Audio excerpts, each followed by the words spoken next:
Alright, this is really special. This is my diary from Arapahoe County Jail.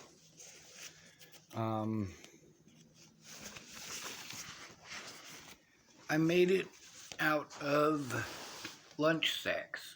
When you're in the Arapahoe County Jail, your lunch comes in a sack. The white lunch sacks are kosher, and the brown lunch sacks are not.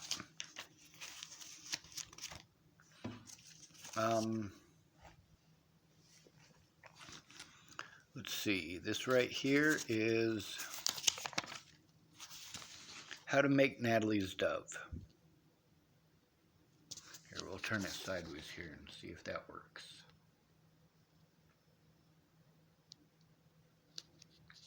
It's a pretty standard bird, but the thing is that the wing here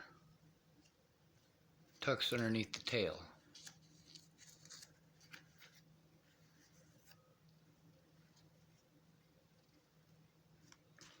The whole thing is held together with glue that I made out of oatmeal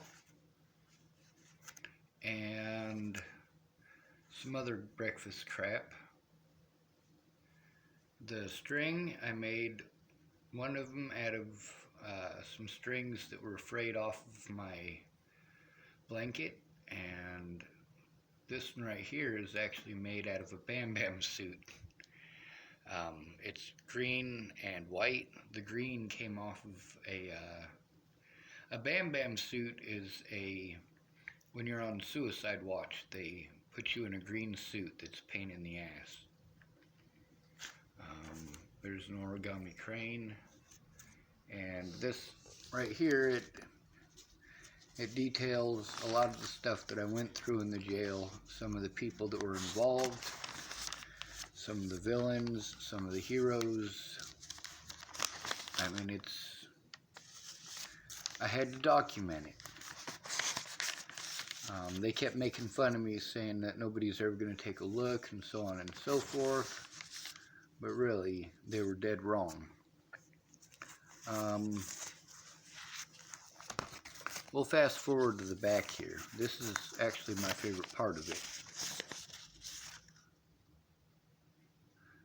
Not this part here, but it's part of my education. It's different crosses of the Knights Templar, the Knights Hospitaller, and the Knights Teutonic. This right here, this is really cool. I've been studying castles and stuff like that for a lot of years, and I continued my study while I was in there.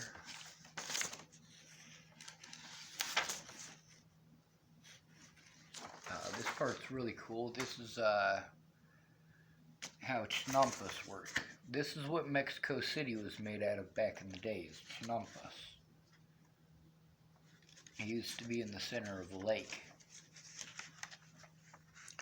And then here's a little bit about how to use the terraforming of the land to collect rainwater using flat stones or shale. It's actually pretty cool. And there's more to it, of course, on the other side. I mean, there's a lot of different stuff in here, a lot of different ideas of how to work it, how to properly manage the land so that you can use the land itself to create your house.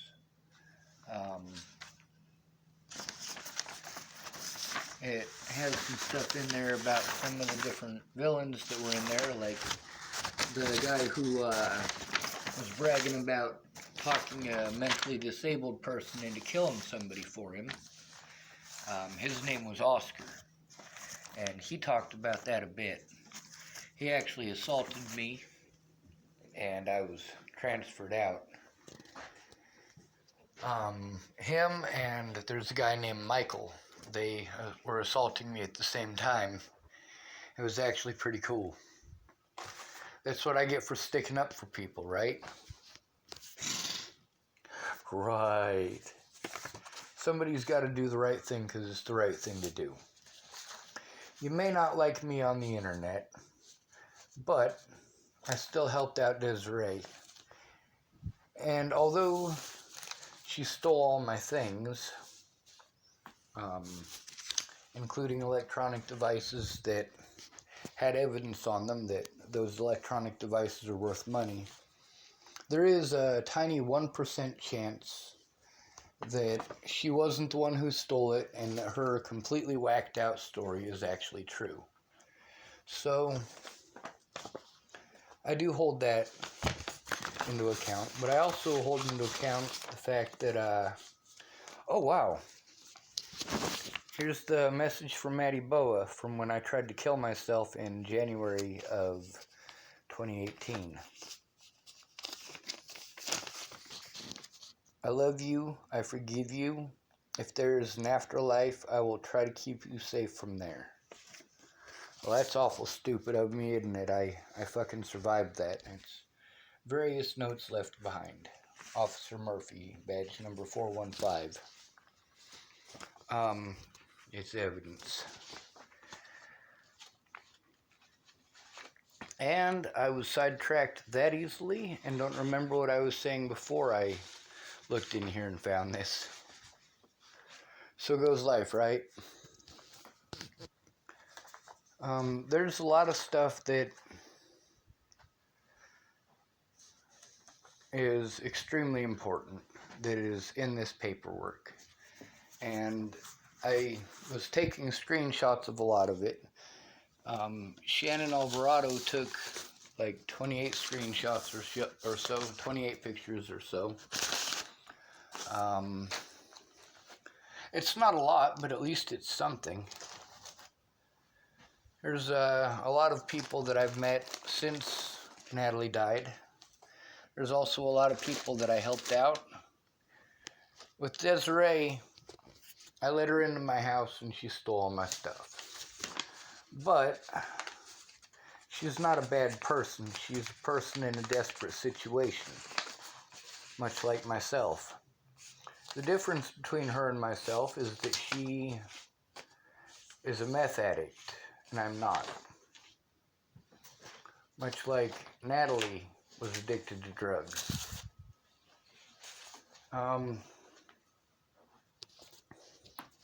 People can say whatever they want.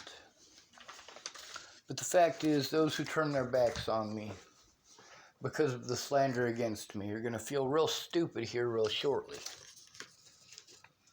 I was at a Baptist church today. Oh, yes. Here's a list of officers who are assholes.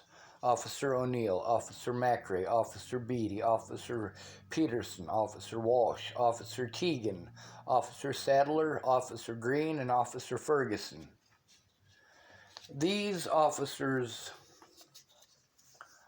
when I was put on suicide watch by Officer McRae in the Arapahoe County Jail, all of those officers took part in threatening, harassing, and intimidating me. Making a lot of fucking jokes, too. They thought it was hilarious. Now, here's my question. If you believe that somebody is actually suicidal, are you going to walk down the hall with them making fun of them? That doesn't seem quite fucking appropriate. This is why the guards need to be required to wear body cameras. Now, like I said, that book that I was writing, it's pretty fucking important. And it's pretty special. Y'all thought I was doing nothing. Lanny Engeline was saying that I wasn't doing anything for myself. Well, with all due respect, I had to learn how to do this somewhere, didn't I? I spent a lot of time watching YouTube videos up there. What was the YouTube videos I was watching in Montana for? Well, part of it was to calm me down, and part of it was to get an education. An education in what, you might ask? How to use the fucking computer for a lot of the stuff that you guys take for granted because you know how to do it. I need a visual reference. Some of those videos actually show how to do it. Now, I also watch videos on how to make rockets, which is really cool, but rockets are dangerous as fuck. Since I'm trying to make the world a better place, I need to create things that are more simple and more safe. That's why I chose pulse jets and steam engines.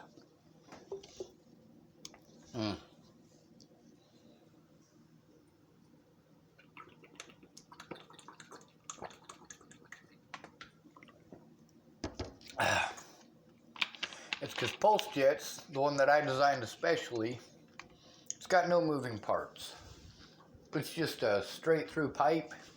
If you have too big of an explosion, it's not going to be something that you have to take to a mechanic. You can fix yourself if you have that much of an issue.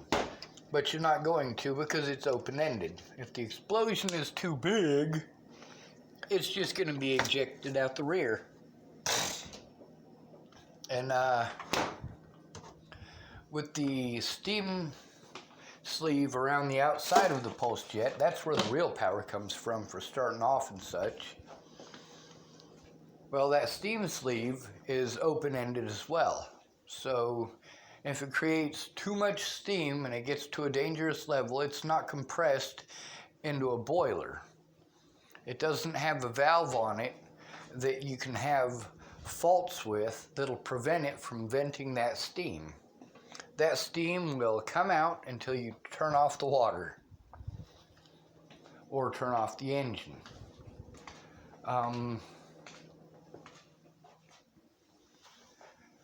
There's a lot of technologies that I learn about that I'm just not personally willing to use. I like shooting, you know. I've been out shooting quite a bit, and I'm a pretty damn good shot. I just don't own a firearm, and I don't carry a firearm. Although I did make a video about my gun, which was... Here, hold on a second. I bought it at Walmart.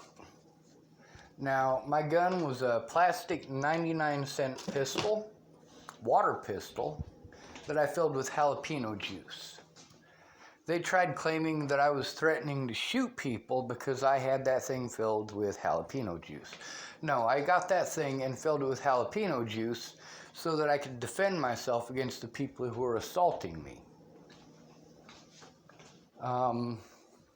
Miss Shelley and Miss Alicia and all them tried pretending that I had a real gun because of this.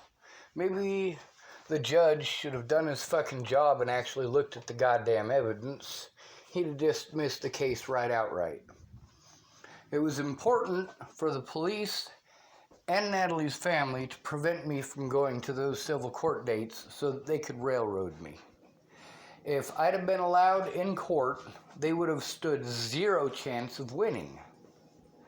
And chances are pretty good that several officers would have lost their jobs in the least, because, as we all know, police officers tend to get slaps on the wrist, whereas the rest of us would have had the book thrown at us. And several of the members of the Bollinger family would have gone, in the least, to jail and possibly to prison. That's what I'm pushing for. I'm pushing for Alicia Bollinger to get locked up. I'm pushing for Danica Garner to get locked up.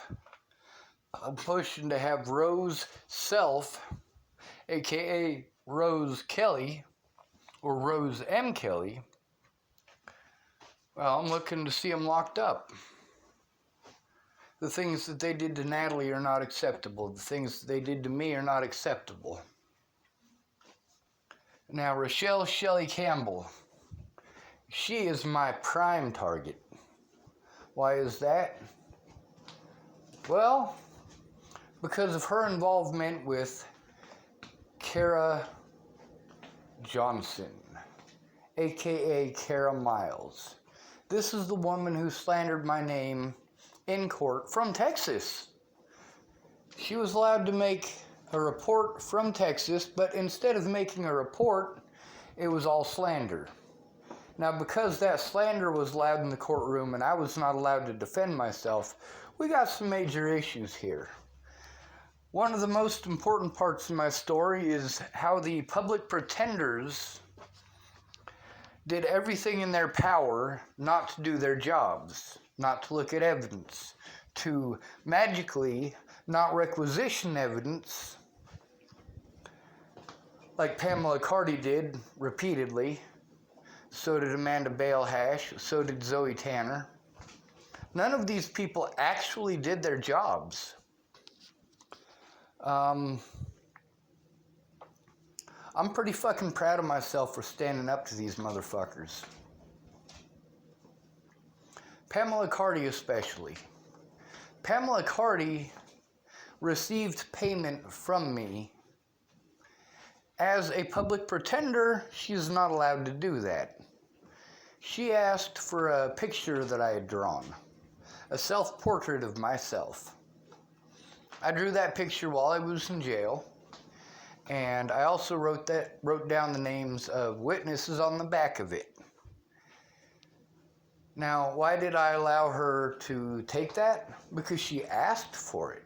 It was not a gift. It was something that she asked for. Pamela Cardi, you're a fucking idiot.